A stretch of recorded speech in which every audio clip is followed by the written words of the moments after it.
Hey, thanks for tuning in to John's Garage. If you are a subscriber, thank you, thank you, thank you. If you are not a subscriber and you're watching my channel, shame on you. Click below. Subscribe now. My channel at this time of recording is at 962 subscribers, so help me out.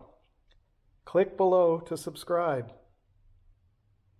And if you are a subscriber, if you can ask a friend to subscribe, help me get over that 1,000 subscriber threshold. It would really, really help me out a lot, because then I can finally monetize this channel. Now, on to our compression test. So I want to know what the compression is on an engine that has 623,264 miles, and the heads have never been off. So let's check it out. So I went down to my local auto parts store, AutoZone, and picked up this compression tester, Innova 3612. And I hope this works better than the one I tried before from Harbor Freight Tools. And it's quite a while back. I wanted to see the compression of my engine. Bought that tool at Harbor Freight, got home, got through 5 of the cylinders, getting some very strange readings on it, and cylinder number 6, the gauge broke. Wouldn't register anything. Tried it on all the cylinders. It wouldn't register on any of the cylinders, even though just a few minutes earlier it did register. So took that back. Some time has passed. I'll try it again now. One notable difference I can see on this tool is it has a Schrader valve here on the hose, and the one at Harbor Freight did not. It was just a hollow hose. So this may make all the difference in the world. We'll see. And AutoZone charged me $31.99 plus sales tax for this tool. Since we're going to be cranking the cylinders, we don't want a bunch of fuel going into the cylinders without ignition. So I made a note here previously. I want to pull the ACG, which means that's the fuel system fuse. So it's the third one up. So right here. So we'll get our little fuse puller here. Take out this 15 amp fuse right here. Just set that aside. So we got our hex keys. We'll get number 6 hex key and take out the coilover so that we can get the spark plugs out. We'll loosen each one of those. And we take off this plastic cover too. Okay, just a quarter turn on this plastic screw and this plastic screw, and that should be ready to come out now. Okay, now set that aside. Okay, let's unhook each of these, squeeze this tab, take the power off. Okay.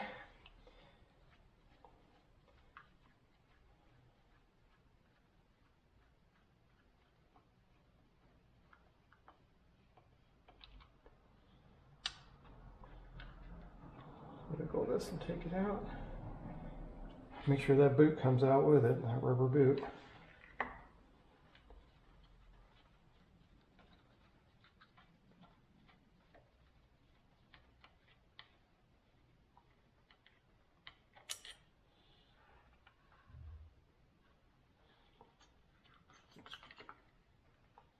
There's no oil on these, so that's good. You shouldn't see oil. Otherwise you got a leaky valve cover gasket. There's rubber O-rings on each cylinder for the spark plug hole. So if those leak, you'll have oil on this boot. They're all dry and nice and flexible. That's good. Okay, switching to the rear bank of cylinders. Let's see if we can get this in focus here. Okay, so there's 3, 2, and 1.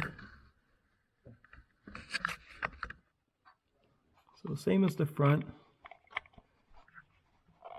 Just loosen these screws. I always put a little bit of never sees on there, and I don't put them in super tight because you want to be able to get them back out again.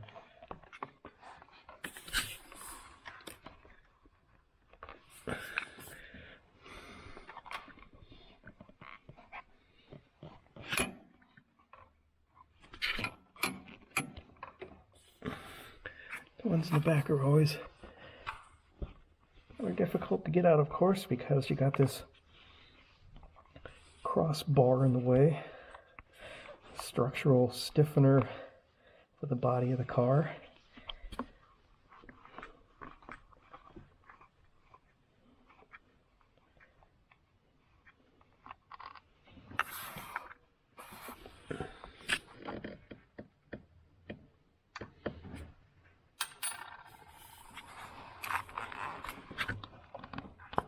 Do that power clip,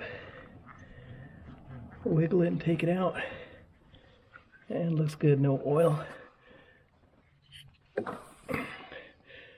So just 2 more to go. Let's get our 5/8 inch spark plug tool, 6-inch extension, and our ratchet, and get the spark plugs out.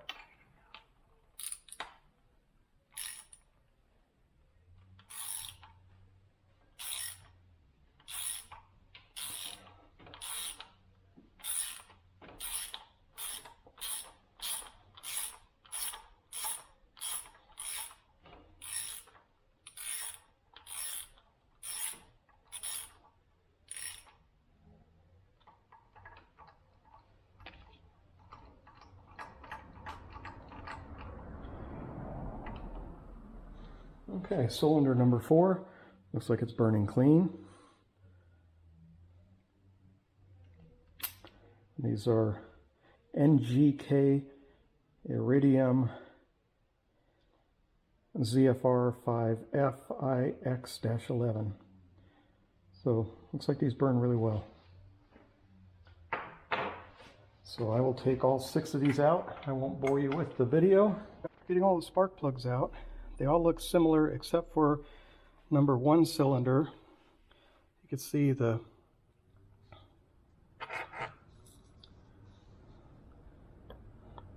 tip there. The ceramic is not white. These are white. That one's very gray. So cylinder 1 is a little concerning. I'm not sure why that is. So I just want to show you the numbering of this car, this engine, J32A1.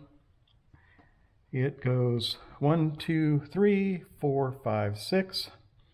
In the firing order, you don't need to know that for this test, but it fires like this. It goes 1, 4, 2, 5, 3, 6, 1, 4, 2, 5, 3, 6.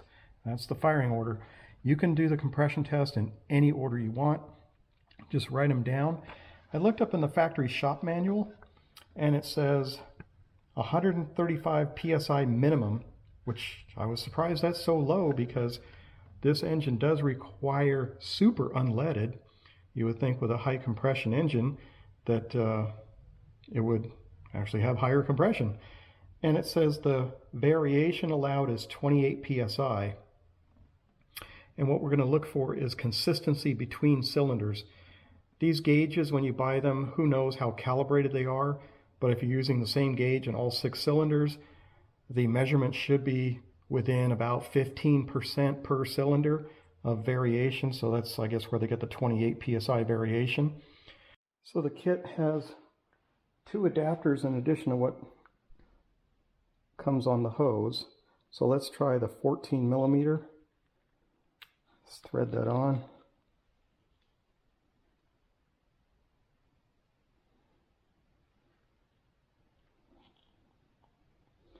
Put that fairly tight because I don't want it coming off inside the cylinder.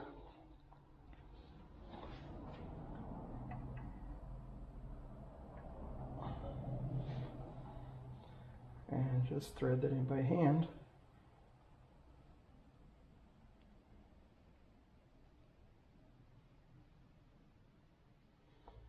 Until that rubber O-ring is tight.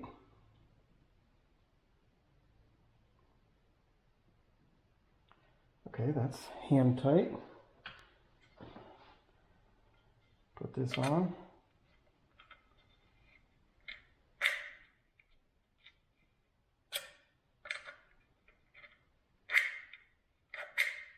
and that doesn't lock.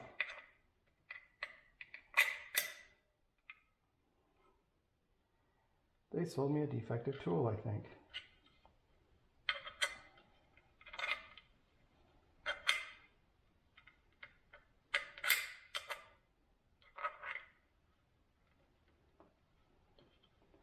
That doesn't lock. It's probably why the package was open when I bought it.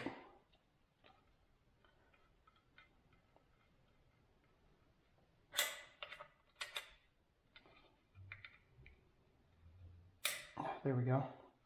Just had to push harder.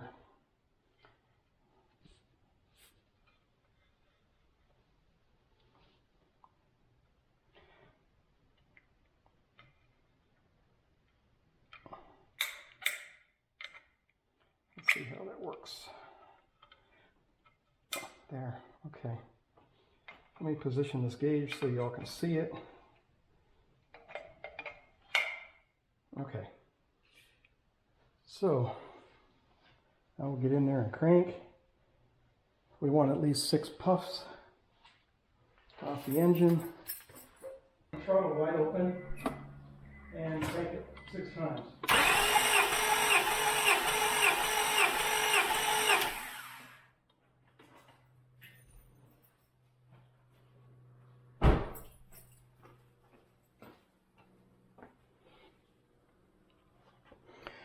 Well, that's pretty good. So cylinder 4, we got about, well, 200 psi. Exactly 200. That's kind of what I would expect from an engine like this. So let's press the release, let the air out, take this off, move to the next cylinder.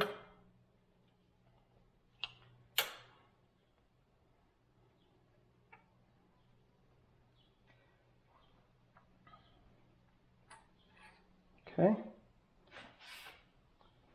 wipe off some of that, little bit of goo off of there.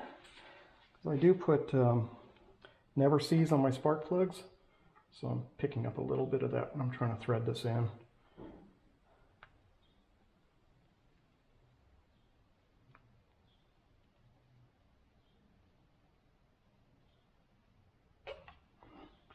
That thread doesn't feel right.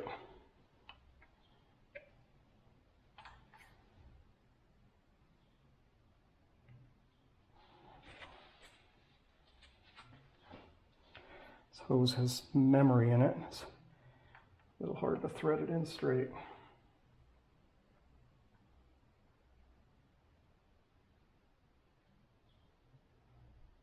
Okay, that feels cleaner. We don't want no cross threading going on.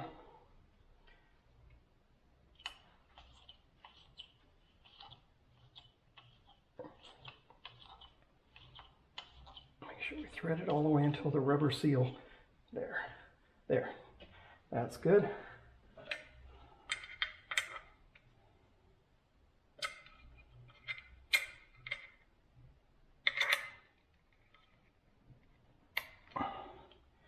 Okay. Position this so you guys can see. Let's get in there and crank. Get at least 6 puffs out of it.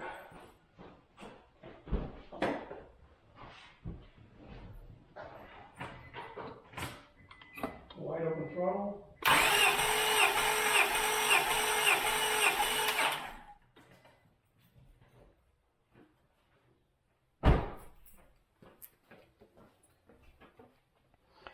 So this one we got about,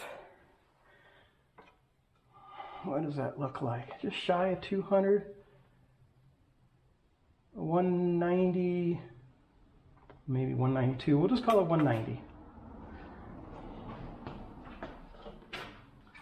Let me write that down, 190. We have 200 on number 4. Okay. Let's move to number 6. Let the pressure out. There we go.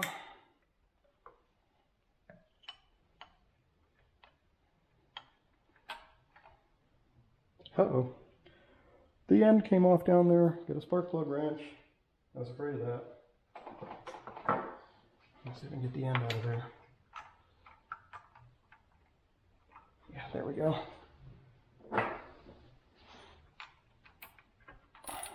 It's not in very tight, just a little bit. No big deal. Same wrench that we use for the spark plugs. Grab that thing. There we go. It's not lost forever.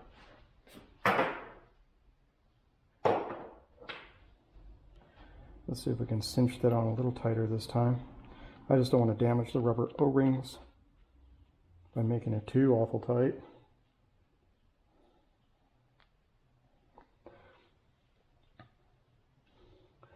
Okay, let's do cylinder number 6.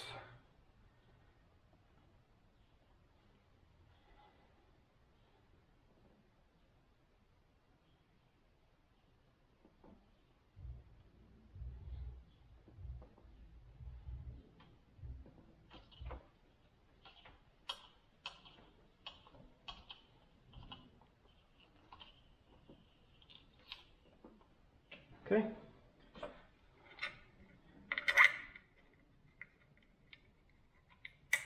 There we go. And let's position this where you guys can see it. How about right there? Okay. Let's get 6 puffs out of this engine. Wide open throttle.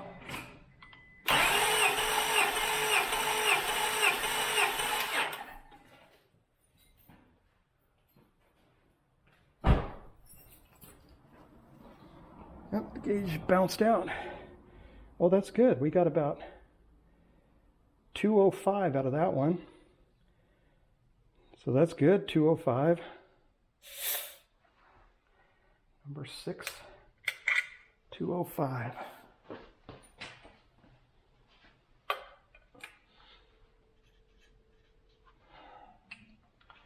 So these are all pretty consistent. That's within 5%. That's less than 5% variance, so between that one and that one. So we're doing really well on compression. I think the book might be wrong. I kind of thought 135 sounds very low for this engine. I mean, you might expect that out of a little Honda Civic base model, but I was expecting around 200. So the reason I'm doing this is it's never been done on this car before. It's high mileage. And it's time for me to change the timing belt again, and the other belts too, the power steering and air conditioning belt, and put a new water pump on it. Even though I've never, all the times I've changed the water pump with the timing belt, I've never had a bad water pump. I just change it anyway. Almost seems like a waste of money, but that's the recommended service, so I just do it.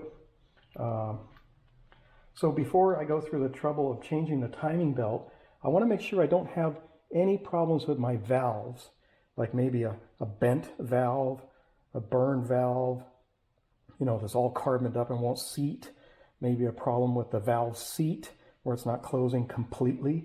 I want to make sure there's no valve issues because doing the timing belt, water pump, and the other belts is not inexpensive, and it takes all day, so it's really hard to get your hands down in here on this side with the strut tower and everything. So it's not my favorite job. I've done it several times on this car and many other front-wheel drive cars that have rubber timing belts, all Hondas.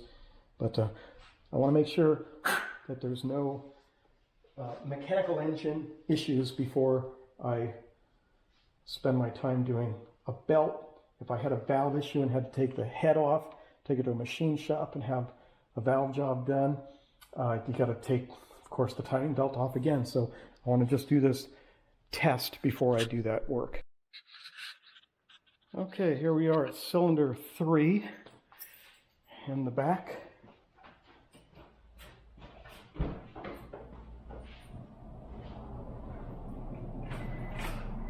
Wide open throttle.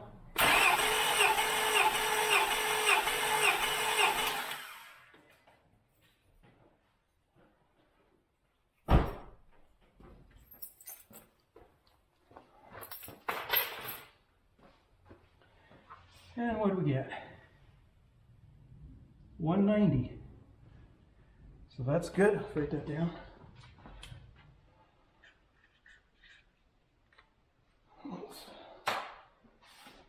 Okay. Let's take that out and move over and do number 1 and 2. It'll be the last ones. Cylinder number 2, the middle back.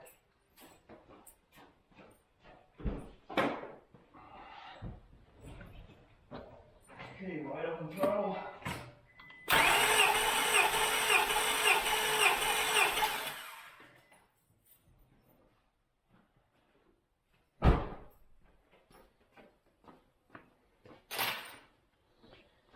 Okay, what do we have here? 190.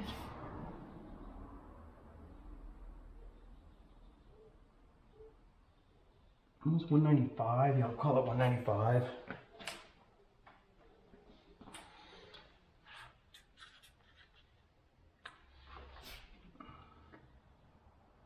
And this is cold engine.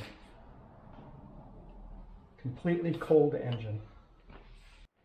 Okay, the last one, cylinder 1. It's always the hardest one to reach.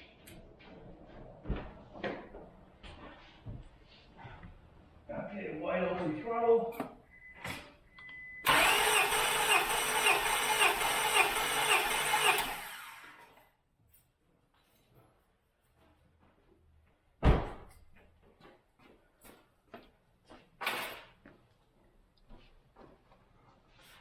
Wow, it's actually our best cylinder. 210. Wow, impressive.